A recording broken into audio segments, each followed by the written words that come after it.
3 invités avec nous chaque soir pour décrypter les mouvements de la planète marché. Stéphane Déo est avec nous, gérant senior chez Eleva Capital et membre également de l'association L'Éco à venir. Bonsoir Stéphane. Bonsoir. À vos côtés, Arnaud Morel, directeur de la gestion sous mandat de Promépar Asset Management. Bonsoir Arnaud. Bonsoir Grégoire. Et Cyriac Dayan nous accompagne également, gérant diversifié chez Sanso Longchamp IS. Bonsoir Cyriac. Bonsoir. Merci d'être là messieurs.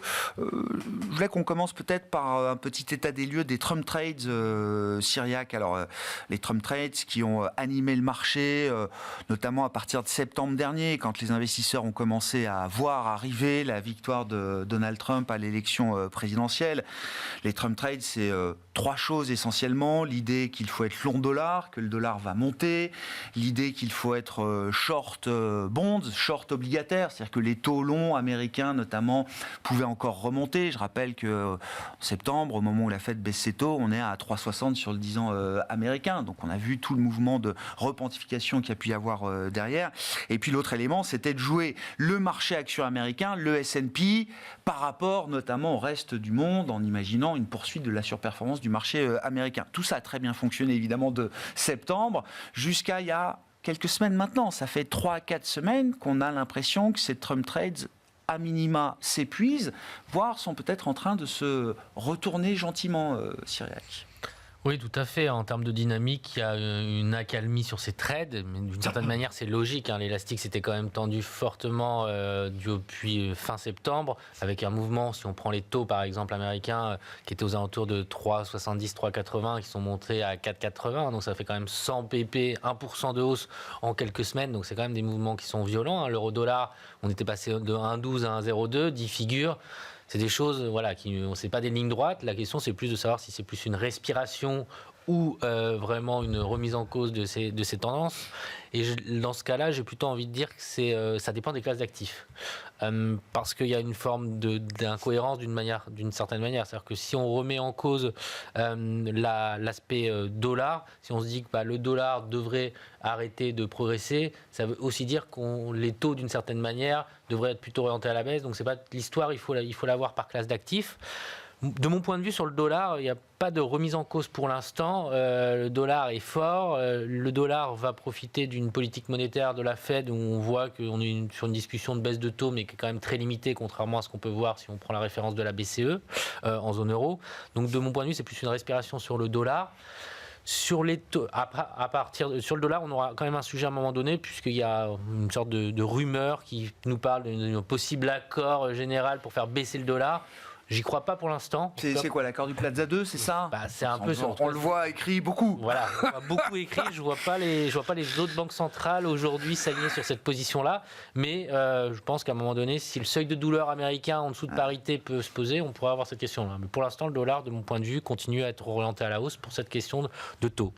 De ce différentiel de taux. Sur l'aspect taux américain 10 ans, là, je trouve qu'il y a déjà un pricing qui est déjà très clair. C'est-à-dire qu'on est passé d'un mouvement où, avant l'arrivée de Trump en septembre, on nous annonçait 4, 5, 6 baisses de taux. Aujourd'hui, on n'est plus qu'à 1 ou 2 baisses de taux. Donc, sur les taux américains, que ce soit les taux courts ou les taux longs, de mon point de vue, le trade, il est passé. Et aujourd'hui, on est plutôt dans une phase de stabilisation. C'est fairly priced, quoi, pour exactement. vous, sur ce marché obligataire. C'est exactement. C'est cohérent par rapport à ce que je considère être la macroéconomie aux États-Unis, l'ambiance un peu générale, à la fois sur l'inflation, l'activité. Restent les actions, et c'est vrai que tout le monde est un peu surpris objectivement sur ce début d'année où les actions européennes, on a tellement peu l'habitude d'avoir cette surperformance des actions européennes sur quelques semaines. Là, je trouve que c'est un peu une histoire d'élastique un peu tendu. Le jour où Donald Trump va mettre un peu son œil ou son sujet de discussion sur des taxes douanières sur l'Europe, j'ai du mal à croire que les actions européennes vont surperformer. Et il y a un autre facteur qui est quand même très important, c'est les résultats. C'est que globalement, sur le Q4, de nouveau, les résultats la croissance des bénéfices aux États-Unis, elle est plutôt entre 10 et 12 aujourd'hui. Et en Europe, elle est plutôt entre 0 et 3. Et le trimestre prochain, ça ne s'améliorera pas. Après, il y a des questions de valorisation, mais sur le fond, j'ai du mal à croire que le reste du monde, c'est pas propre à la zone euro, mais le reste du monde surperformera les actions américaines sur 2025 avec un président si pro-friendly, si pro-business aux États-Unis. D'accord. Mais ça veut dire que le soulagement qu'on voit sur les marchés d'actions du reste du monde, aujourd'hui, au regard des infos qu'on a, c'est un soulagement qui peut être limité à un certain point quand même. Pour moi, c'est plus un soulagement tactique Ouais. qu'une remise en cause globale des tendances aux États-Unis. Bon, Stéphane Déo, sur ces Trump Trades, et alors la situation actuelle, comment vous analysez la séquence, et puis l'avenir des Trump Trades? Sur le dollar, j'ai une vue un petit peu différente. Il ne faut pas oublier que le secrétaire d'État au Trésor, donc l'équivalent de notre ministre des Finances, c'est un monsieur qui s'appelle Scott Bessent, qui était gérant avant de hedge fund, et qui, dans sa dernière lettre adressée aux investisseurs, donc c'était quelques mois avant l'élection, on n'était pas sûr qu'il devienne secrétaire d'État, il disait « mais vous comprenez rien à Trump ». Il ne fera pas de tarifs parce que c'est contre-productif, le dollar va s'apprécier, on perd en compétitivité. Ce qu'il faut faire, c'est déprécier le dollar. Donc ça, il l'a écrit noir sur blanc.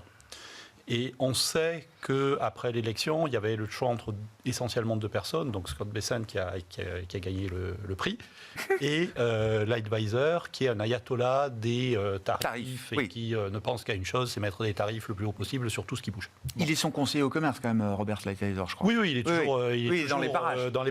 Mais il n'est pas au gouvernement. Voilà, l'Oscar, c'est pas lui qui l'a eu. Donc moi je pense, alors ça évite pas du tout tous les bruits, on a vu avec le Canada, le Mexique, etc. Mais effectivement je pense qu'on a joué à se faire très très peur sur les tarifs.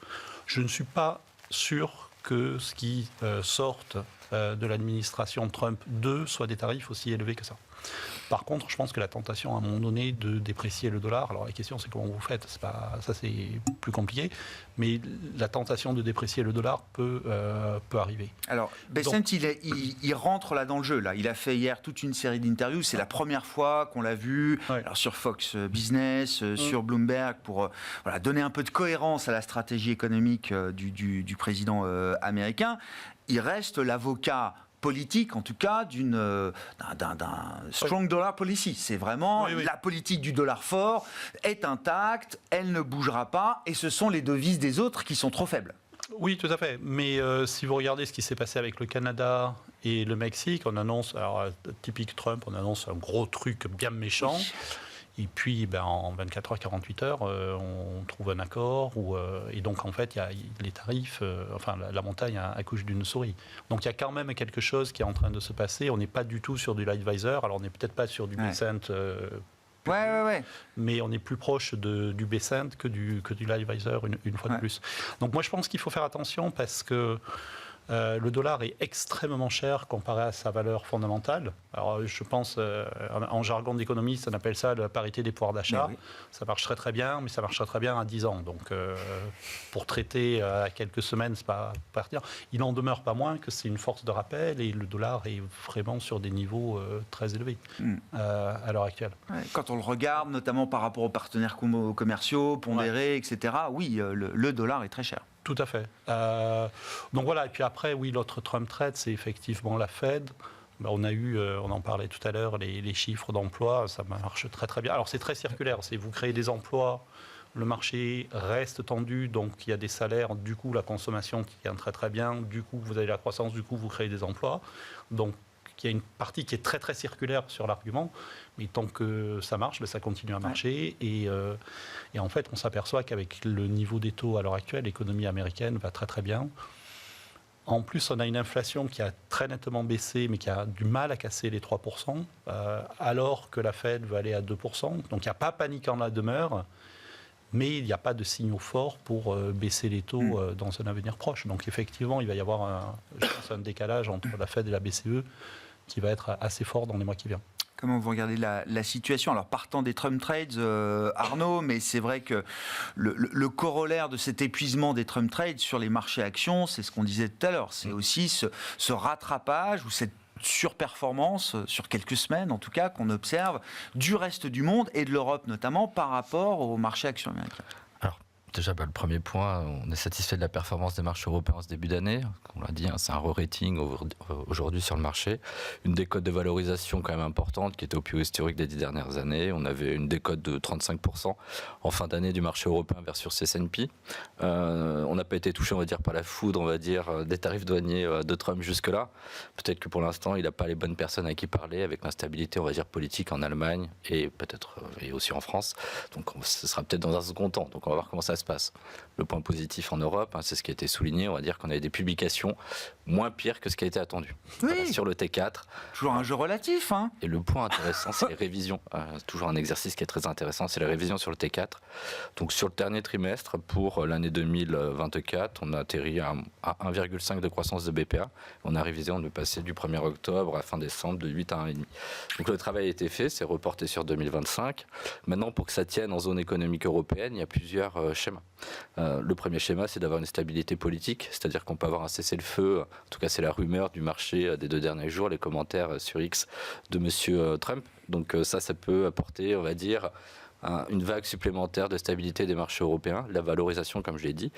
Ensuite, on a la Banque centrale. On parlait du dollar, mais ce qu'on voit aujourd'hui, c'est que les anticipations elles sont assez claires. C'est 2% d'ici la fin de l'année. On aimerait même que la BCE accélère un peu plus et passe en dessous du taux d'inflation. Ça, ce serait le schéma idéal. Le risque est que ce soit plus bas que 2%. Clairement. Et ça, ce sera une force de soutien quand même intéressante. Et la fin, possiblement, et ça c'est peut-être un espoir, mais voilà, il n'est pas pieux, d'une relance, de fin d'orthodoxie, on va dire, des pays comme l'Allemagne et le Pays-Bas qui ont les capacités de faire de la relance et du déficit à ce stade-là. Donc ça, c'est les points quand même important. Et une macro européenne, pour le coup, je l'espère, ne peut pas décevoir plus que ça. Sur les indices de surprise économique, on le voit sur les 4 dernières semaines, la surprise est là quand même, c'est en Europe, sur le manufacturier, sur les services, même si le manufacturier est toujours en décroissance. On publie peu à peu, on va dire, des statistiques économiques mieux qu'attendues. Aux États-Unis, à contrario, on déçoit un peu plus. Aussi, c'est ça, et c'est toujours cette corrélation qui est toujours très importante entre les indices de surprise économique et on va dire le deuxième trend de surperformance d'un indice boursier. Donc pour des BPA qu'il faut qu'ils soient au rendez-vous cette année, et voilà un petit peu la recette qu'on aimerait avoir. Sur les pubs, quand on reprend, je fais une petite poursuite sur ça, l'élément important, c'est quand même sur un quart des boîtes qui ont publié en Europe, 75% publient au-dessus sur la top line. Ça, c'est comme un point important. Alors vous allez me dire, la question, est-ce que c'est peut-être les Américains qui sont venus chercher des volumes en amont pour se protéger des taxes douanières? Voilà, c'est un vaste sujet, j'ai pas la réponse, on n'a pas la réponse autour de la table. Quels sont les niveaux de phénomènes d'anticipation qu'on a pu avoir ou qu'on a encore aujourd'hui par rapport à la perspective de menace Ça, c'est une question dans l'équation. Sur les IPS, c'est pas trop mal aussi, on est au-dessus de la moyenne des 10 dernières années en termes de publication. Donc voilà, le tableau de bord, on va dire, le schéma pour commencer l'année est assez positif. Maintenant, comme on l'a dit, on n'est pas à l'abri d'avoir M. Trump. Mais comme je vous l'ai dit, aujourd'hui, à qui parler? Je pense qu'aujourd'hui, il l'a communiqué, c'est de se dire qu'il ne considère pas la zone économique européenne comme une zone souveraine et il veut faire interlocuteur par interlocuteur. Donc aujourd'hui, parler à l'État allemand, c'est assez difficile. On a entendu les déclarations de Mme Merkel sur les derniers jours. Enfin voilà, c'est un schéma assez difficile. Donc un plébiscite pour la zone euro. Maintenant, il y a une thématique qui est un peu cassée sur la partie américaine, c'est l'intelligence artificielle. Et ça peut, on va dire, amener une consolidation sur les marchés. Est-ce que ça va casser la tendance haussière qu'on a sur les marchés depuis 24 mois aux États-Unis? J'en doute à ce stade actuel, mais ça peut attaquer un peu les semi-conducteurs, les data centers. En zone euro, on a les banques qui représentent quand même 17-18% de l'indice, si je ne me trompe pas, Eurostock 500, Stock 600. Et on voit quand même le travail qui est fait sur le retour de capital et la replantification des courbes de taux qui travaillent énormément pour l'ensemble du secteur bancaire et qui tire les indices à la hausse. Ce qui surperforme, vous avez 3 indices depuis le début de l'année, enfin du secteur, c'est la conso discrétionnaire, les banques et les materials. Tout est dit. Voilà. Non, mais l'Europe a des cartes à jouer, ça, il n'y a pas de doute. Après, effectivement, la main américaine reste quand même une main forte sur force et faiblesse du marché action américain, à travers notamment le thème de l'IA. Comment vous regardez les choses? Alors, on a 6 des 7 magnifiques qu'on publié. C'est quand même encore hors Nvidia, mais c'est quand même encore une croissance bénéficiaire. J'ai vu 15%, je crois, sur le 4e trimestre en moyenne pour ces 6 grandes valeurs. Néanmoins, quand on regarde l'indice S&P 500 depuis le 1er janvier, s'il y a un secteur qui fait défaut, c'est bien celui de la tech. Aujourd'hui, Cyriac. Alors après, 2 ans exceptionnels, non mais partant de cette perspective-là, bien sûr, mais est-ce qu'il y a une fragilité ou un doute qui s'est installé et qui pourrait peut-être amoindrir un peu la dynamique, la performance boursière de ce thème-là sur le marché américain ? Ça serait en fait relativement sain que les actions américaines ne soient pas drivées par les 7 magnifiques comme on a pu connaître en 24, voire en 23. Il y a eu un sujet très précis avec cette intelligence artificielle qui venait de Chine, qui posait question. Ça semble être quand même aujourd'hui un peu dégonflé entre ce qu'on nous a annoncé au tout début et ce que la réalité. Il y a quand même beaucoup d'interrogations. Maintenant, quand vous regardez Nvidia, il y a 2 manières de voir les choses. C'est-à-dire que Nvidia, en termes de valorisation, objectivement, c'est le PE quand vous l'achetez aujourd'hui, c'est moins cher qu'il y a 1 an ou il y a 1 an et demi. Donc c'est une boîte. Je pense qu'on se rend pas bien compte de l'évolution de la croissance de bénéfices d'une société comme Nvidia. Mais la projection, elle pose question parce que on peut pas multiplier par 5 ou 10 ses bénéfices en permanence pendant plusieurs années. Donc il y a une interrogation. Je pense pas que le sujet de l'IA disparaisse du jour au lendemain. Je pense que ça va rester un moteur. Mais c'est certainement un moteur qui ne sera plus aussi puissant qu'en 2023 ou 2024. Et on parlait des Trump trades tout à l'heure. Il y a un secteur, c'est un style auquel on aurait pu espérer, sur lequel on a un peu parié, les small cap américaines, qui devaient être les grands gagnants des Trump trades. Pour le coup, elles ont eu c'était un bon indicateur avancé, puisqu'elles ont monté jusqu'à l'élection en relatif, jusqu'à l'élection de Donald Trump. Et dès qu'il a été élu, en relatif, elles ont fait moins bien que l'indice S&P classique. Donc, sur les small caps, logiquement, dans cet environnement-là, on aurait tendance à penser que ça peut être une bonne idée, comme il y a des secteurs qui ont été mis un peu de côté depuis quelques années ou quelques mois, il peut y avoir un trade, mais in fine, quand on voit le poids de la tech aux États-Unis, c'est difficile de dire on est positif sur américaine. Sur le marché et pas positif sur la tech, quoi. Au moins neutre, j'ai envie de dire. Négatif quand vous avez un secteur qui pèse 25-27% de votre et qui surtout a une contribution en termes de perf aussi significative. C'est quand même difficile d'avoir une vision, en tout cas à mon sens, négative. Ou alors il faut être négatif sur les actions américaines. Oui, j'entends. Je reviens vos commentaires, Stéphane, mais c'est vrai que sur l'idée que le Russell a peut-être pas performé autant que ce qu'on aurait pu imaginer sous les premiers jours de Trump, là on a eu, alors côté ménage américain cette fois, mais l'enquête de confiance menée par l'Université du Michigan chaque mois, donc sur le mois de février, enquête qui inclut donc l'installation de Trump à la Maison-Blanche et les 3-4 premières semaines d'exercice du pouvoir. Quand on demande aux ménages américains comment est-ce que vous jugez les nouvelles économiques provenant du gouvernement que vous avez pu entendre, il y a une très nette remontée de ceux qui pensent que ce sont des nouvelles économiques qui ne sont pas favorables. Les anticipations du ménage américain pour l'inflation à 1 an ont passé de 3,3 à 4,3 sur une enquête d'un mois sur l'autre. Et l'indice de confiance lui-même a quand même un peu baissé par rapport au niveau du mois précédent. Est-ce qu'il y a un contre-effet Trump ou est-ce que c'est le revers aussi de la médaille des Trumponomics tels qu'ils ont été vendus, proclamés par Trump pendant la campagne ? Moi, je suis pas tout à fait convaincu par cet argument parce que vous avez une enquête sur les PME aux États-Unis qui s'appelle le NFIB. Ouais. On est passé d'un niveau d'inquiétude extrême en octobre parce qu'ils avaient peur que Kamala Harris soit élue, qui évidemment, de leur point de vue, était un désastre. Ouais. Et là, on est passé sur Trump. On n'a jamais vu ça en 50 ans de données, le truc a explosé complètement. Et en fait, si vous regardez l'investissement aux États-Unis l'année dernière, il était bon. Mais hors IA, en fait, il était assez poussif. Ouais. Parce que c'est typique d'une année électorale, vous ne savez pas ce que vous allez avoir en fin d'année, du coup, vous attendez, etc. Donc il y a un effet rattrapage, je pense, qu'on commence à voir. On a eu les commandes de biens durables qui rebondissaient. Donc moi, je pense que les PME vont être très, très dynamiques. Je rappelle qu'elles créent 70 à 80% de l'emploi en général. Et sur les ménages, il y a des créations d'emplois, il y a des salaires. C'est ce que vous disiez. Et puis il y a un point qui est impressionnant, c'est la progression de la richesse. On a les données de richesse des ménages. Sur les 4 derniers trimestres, c'est 17 000 milliards. C'est monstrueux, j'ai jamais vu ça de ma vie. C'est le stock, ça? Non, c'est de la création. C'est ce qu'ils ont gagné en un an. D'accord. C'est ce qu'ils ont gagné en un an. C'est absolument pharaonique. C'est l'augmentation de la valeur du patrimoine des ménages. Voilà, ils ont gagné énormément d'argent sur les actions, parce qu'ils sont tous actionnaires, et les prix immobiliers ont continué à progresser. Et quand vous avez un mortgage que vous avez pris il y a 2-3 ans à 0%, enfin pas 0%, mais à 2-3%, bien sûr. Vous êtes le roi du pétrole. Bien sûr. Et donc, je pense que la conso va rester très solide. Ouais. Alors après, effectivement, il ne faut pas faire trop de Trump, trop agressif, c'est ce qu'on disait. Si on commence à mettre des tarifs partout, si l'inflation repart à la hausse, et un des scénarios, moi, qui me fait très peur, et vous en parliez tout à l'heure, c'est pour l'instant, la Fed nous dit, je vais baisser les taux. Pas tout de suite, attendez, ce sera plus tard. Mais le prochain mouvement sera une baisse. Mais la question, c'est pas est-ce qu'on va baisser, c'est quand.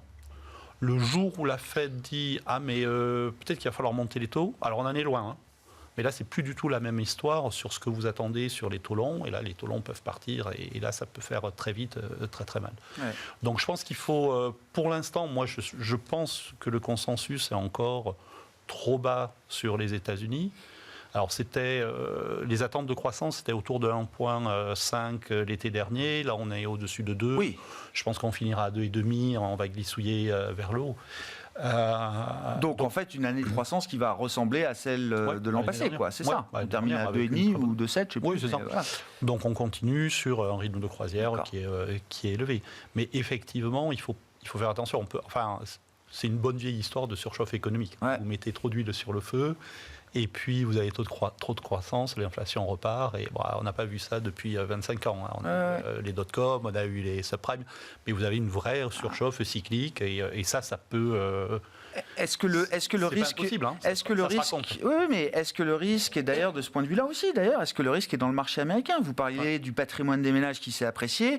Nvidia est la valeur la plus détenue aujourd'hui par le particulier américain. Tous les grands desks de trading des grandes banques américaines ont fait les comptes là sur une semaine ou deux depuis le décrochage de Nvidia de 15% ou 17%. Mais visiblement les desks de trading n'ont jamais vu un tel déséquilibre entre les particuliers acheteurs et les particuliers vendeurs. Ouais. Ça a été très agressif, visiblement. Mais en fait, moi, je pense qu'il y a un énorme dilemme. En tout cas, moi, j'ai un énorme dilemme en tant qu'investisseur international. C'est que je suis plutôt optimiste, voire très optimiste sur l'économie américaine. Mais c'est abominablement cher. C'est ce que vous avez dit. Dès qu'il y a une correction, ça repart.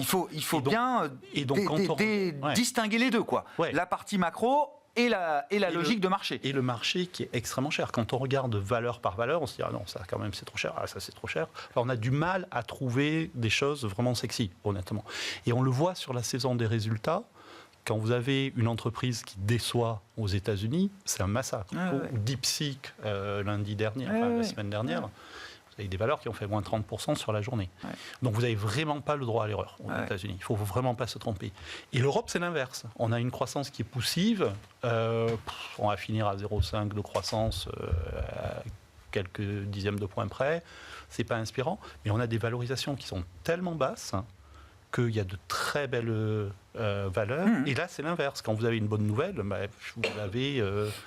vous avez un nouveau qui prend 10% sur une nouvelle, vous avez un Richemont qui prend 10% sur la journée, etc., etc. Et donc, il faut arbitrer. Et en fait, nous, on a été beaucoup surpondéré US l'année dernière. Là, on est légèrement surpondéré Europe à cause de ça. D'accord, très bien. Pour un client privé, Arnaud, effectivement, là, comment on lui conseille d'arbitrer peut-être ses positions? On a parlé de l'Europe, on peut en reparler, mais côté américain, qu'est-ce que vous dites? Oui, il faut encore y être un peu, beaucoup. De quelle manière est-ce qu'il faut être exposé au marché américain là aujourd'hui? Dans nos portefeuilles sur l'exposition américaine, on n'a pas bougé. Foncièrement, on est 50 Europe, 50 US. On n'est peut-être pas trop agressif sur les US auparavant. Ce qu'on a fait, on est passé sur pas mal de positions hedgées. Donc on a couvert, on va dire, pratiquement un tiers de l'exposition américaine, d'accord, à travers des ETF hedgés ou d'autres mécanismes. Ensuite, on a passé sur du S&P Equal Weight. Ça, pour l'instant, ça n'a pas été payant sur le mois de décembre parce que ça fait moins 7 versus le S&P. Début d'année un peu mieux. Mais sur la journée Nvidia, intéressant, le S&P Equal Weighted termine flat. Et le call small et mid cap, il passe pas. Donc voilà, après on va se dire, on va attendre aussi un petit peu. Je rappelle toujours l'analogie sur 2018. Les calls, les Américains reprennent la performance à partir du mois de mars-avril. Il y a peut-être une saisonnalité, on avait peut-être vu aussi le même mouvement, et c'est clair d'ailleurs, sur les niveaux de valorisation et tout ça. Et puis c'était aussi la communication faite par Trump, même si elle est différente, la tonalité était quand même la même dans l'agressivité. Donc voilà. C'est ces éléments-là qui sont à suivre. Donc, on maintient l'allocation US tant qu'aujourd'hui, on n'a pas d'accident sur l'économie américaine, même si aujourd'hui, on l'a vu sur la publication, sur le consommateur, l'inflation, ça l'inquiète. On le voit, le 1 an revient sur les niveaux, enfin, les anticipations à 1 an reviennent sur les niveaux de novembre 2022. Et sur 5 ans, on est à un point d'être, enfin, c'est la deuxième plus grande hausse depuis 2008. Donc ça, c'est le point. Ouais, d'accord, ok. Et des points à souligner, on regardait une étude, juste pour revenir sur l'inflation. De référence. Et il y avait une étude qui est sortie qui nous intéressait de la fête de Saint-Louis, où en fait, ils mettaient en avant quand même l'impact que vous avez des taxes douanières. Si on maintient ISO aujourd'hui, stricto sensus, 25 Canada, 25 le Mexique, 10% la Chine, en l'état, vous voyez qu'il y a un impact sur le PCE à 0,5, 0,6 de plus, oui, bien sûr. Pourquoi ? Parce que vous avez... Il y a un effet inflationniste quand même. Ça, c'est les points importants quand même à retenir. Donc, ils ont raison de s'en inquiéter. Après, M. Trump change beaucoup. Mais voilà, on a 30 jours pour voir un petit peu comment ça va se passer en termes d'annonces. 25% sur le Canada, je ne sais plus, c'est quoi ? C'est 4 millions de barils de jour qu'ils importent du Canada ? C'est ça ? 60%. Nécessaire pour les produits distillés américains. Ouais. Les raffineries américaines ne sont pas dimensionnées pour traiter le light crude du Texas. Sur le Mexique, enfin, toutes les boîtes d'auto américaines ont des usines, sont délocalisées au Mexique. Une pièce auto, elle traverse 12 fois la frontière avant d'être assemblée finalement sur la voiture finale. Enfin, mettre 25% dans ces conditions, Fois 12, puisque ça... Oui, non mais bien sûr, c'est pour ça, je ne comprends même pas l'idée que ça puisse être possible, quoi. Mais bon, je me trompe peut-être, on verra dans un mois pour le résultat final. Sur l'Europe, comment on réfléchit à la question tarifaire ? Enfin, je veux dire, est-ce qu'il faut reprendre le schéma Trump 2018-2019 ? Alors, toujours très focus sur l'automobile, les spiritueux, enfin, les classiques, ce que j'appelle les classiques de la littérature trumpienne. Est-ce que ça peut être autre chose ? Et est-ce qu'on a déjà dans les prix, on parlait des devises tout à l'heure, 10 figures de baisse sur l'euro, est-ce que ça compense au moins en partie l'idée de 10% de taxes, si c'est le tarif auquel il faut se préparer, quoi ? Non, je ne pense pas. Après, Donald Trump pose une question, alors on peut le tourner de différentes manières, mais on a un problème d'équilibre des échanges avec les États-Unis. Hein. Le déficit, les États-Unis, par la construction même de leur économie, qui est beaucoup de consommation, a un déficit qui est extraordinairement important depuis plusieurs années, enfin depuis plusieurs décennies même. Et ce déficit, il est aussi avec l'Europe ou la zone euro. Donc, je ne vois pas dans quel monde, finalement, Donald Trump, à un moment donné, se tourne pas vers nous pour savoir ce qu'on veut faire. Alors, il veut nous vendre du pétrole. Ça pourrait être plutôt une idée intéressante. Hein, on n'a pas trop de choix. On n'a plus le choix que d'acheter du gaz américain aujourd'hui. De toute façon. Du pétrole, du gaz, des solutions un peu énergétiques, d'autant plus que lui est particulièrement motivé pour produire des matières premières, de l'énergie. Ça peut être ce type de solution. Il peut y avoir une réponse sur le change. Moi, j'ai du mal à croire que on peut avoir des réflexions, mais très concrètement, un accord comme ça me paraît en tout cas à court terme compliqué à mettre en place.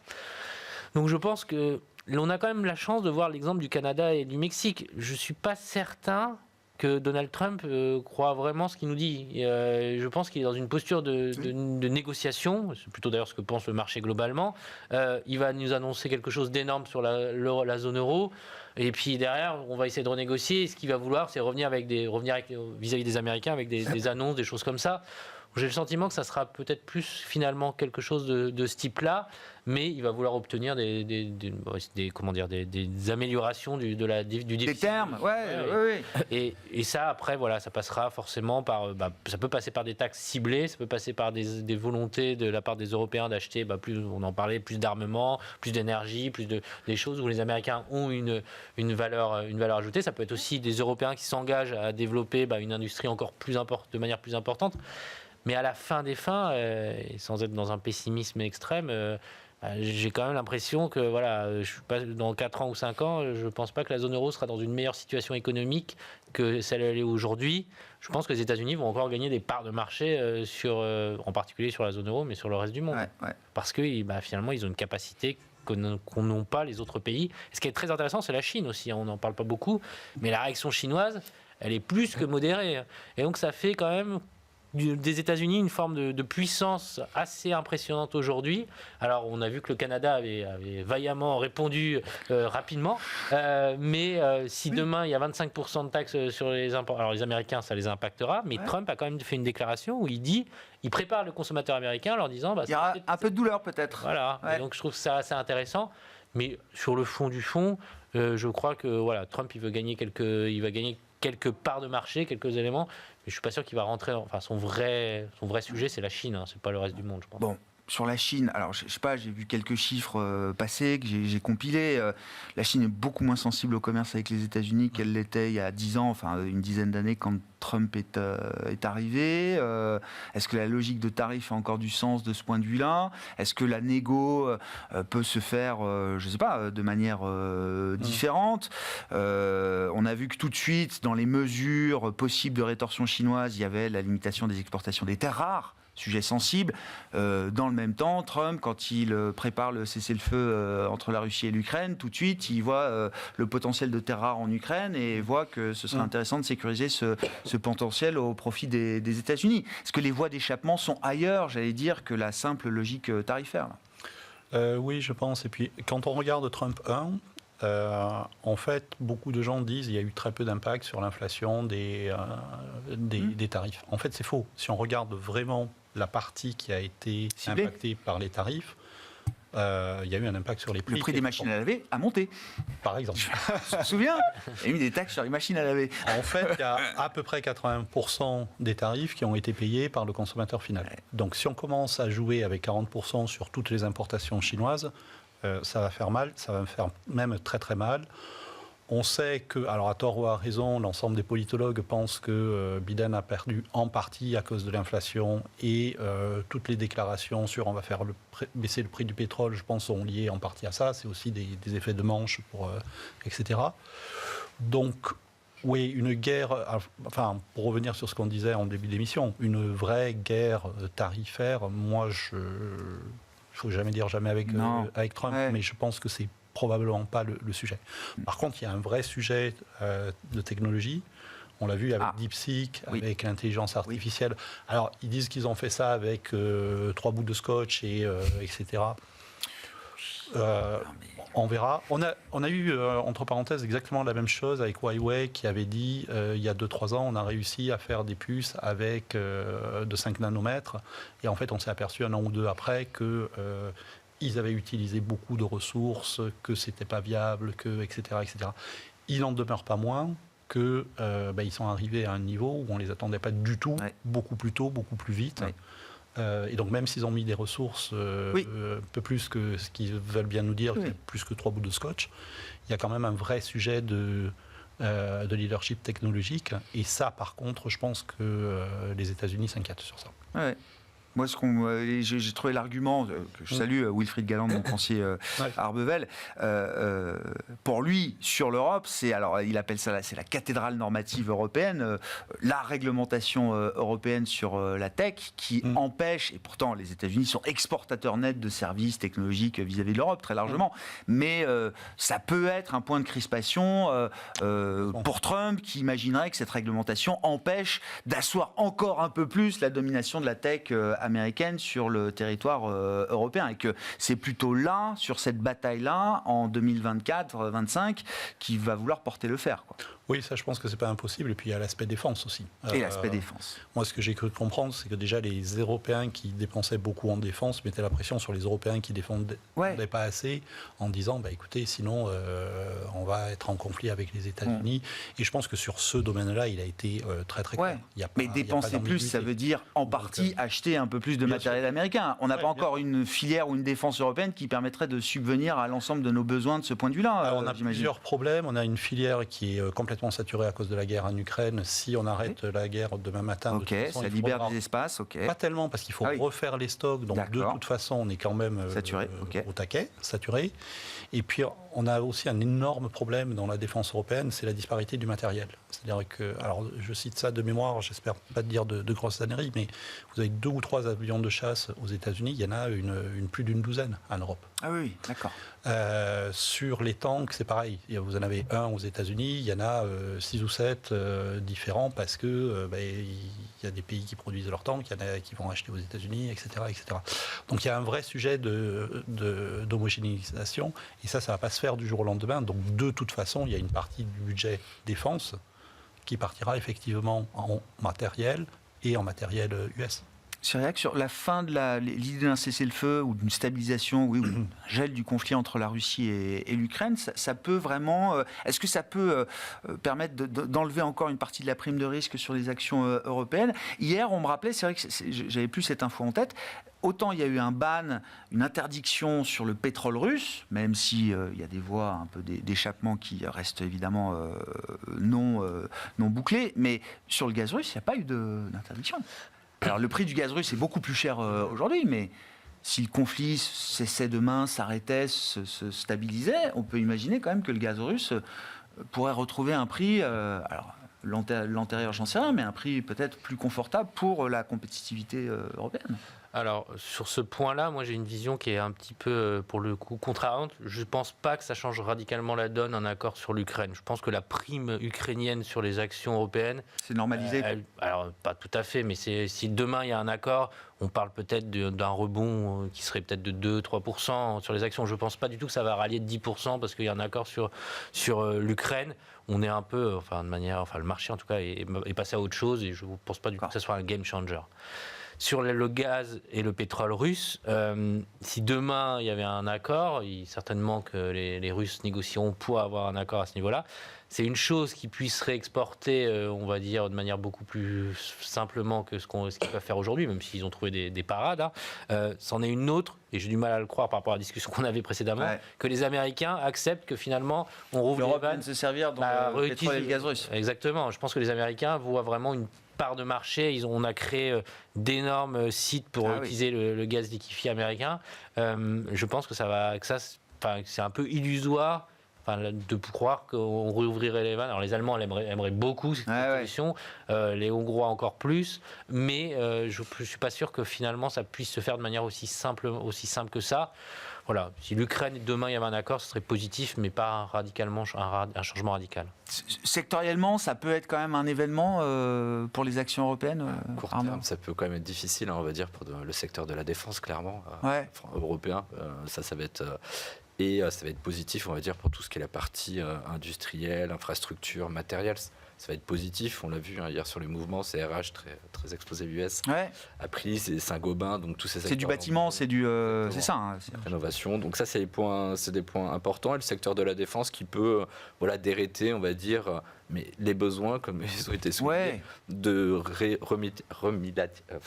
refaire des dépenses sur la dépense, sur la défense. Ils sont colossaux, donc ça c'est les choses à avoir en tête. Donc un Rheinmetall peut-être plus exposé parce qu'à court terme, les munitions il va y avoir moins besoin. Est-ce qu'un Thales, un BAE System, c'est un sujet? Non, je ne pense pas. Ça peut être opportun, mais oui, il y a des arbitrages qui vont se faire à court terme. Voilà, ça peut redonner une tendance quand même positive pour les actions européennes, en tout cas j'espère. Après, pour la redistribution potentielle du gaz russe en Europe, je doute encore qu'il y ait des infrastructures qui soient viables avec l'ensemble de la guerre et de la façon dont elle a été faite. Mais bon, c'est pareil, je ne maîtrise pas, mais voilà, c'est des problématiques qu'il va falloir étudier. C'est vrai que si Trump apporte un cessez-le-feu pour ce conflit de haute intensité sur le territoire européen et qu'il voit les Européens se servir tout de suite en gaz russe et en pétrole russe, ça ne va pas lui plaire. Non, je rappelle que les États-Unis sont le premier exportateur mondial de gaz. Et il y a un petit sujet qui fâche pour les exportateurs de gaz, c'est qu'il y a énormément de capacités qui arrivent dans les 2-3 années qui viennent. Il y a en particulier des projets au Qatar, etc. L'offre de gaz va augmenter de 25%, grosso modo. Donc de toute façon, la pression est plutôt à la baisse sur les prix. Voilà. Donc vous n'avez pas envie qu'il y ait en plus des cargaisons de gaz russe qui arrivent sur le marché. Donc à voir. Mais je pense qu'effectivement, ça arrangerait pas mal d'Européens de pouvoir refaire ça. Parce qu'en fait, très simplement, si vous voulez déplacer du gaz, il y a deux méthodes. Soit vous faites un gazoduc, ça coûte très cher à construire, mais après c'est un tuyau, c'est très facile. Ça s'ouvre, ça se ferme. Voilà, ça c'est super simple. C'est l'histoire du gaz russe. Soit vous liquéfiez, c'est compliqué, ça coûte cher, vous mettez sur un bateau, il faut le déplacer, etc. C'est beaucoup plus flexible, mais ça coûte beaucoup plus cher. Donc il n'y a pas photo. comme disait Cyriac, oui, on a créé beaucoup d'infrastructures très vite d'ailleurs. C'était une capacité de l'Europe à créer des terminaux, des terminaux gaziers très rapidement dans le contexte de 2022. Merci beaucoup messieurs, merci d'avoir été les invités de Planète Marché ce soir. Stéphane Déo, Eleva Capital, Arnaud Morel, Promépar Asset Management, Cyriac Dayan, Sanso, Longchamp, IS.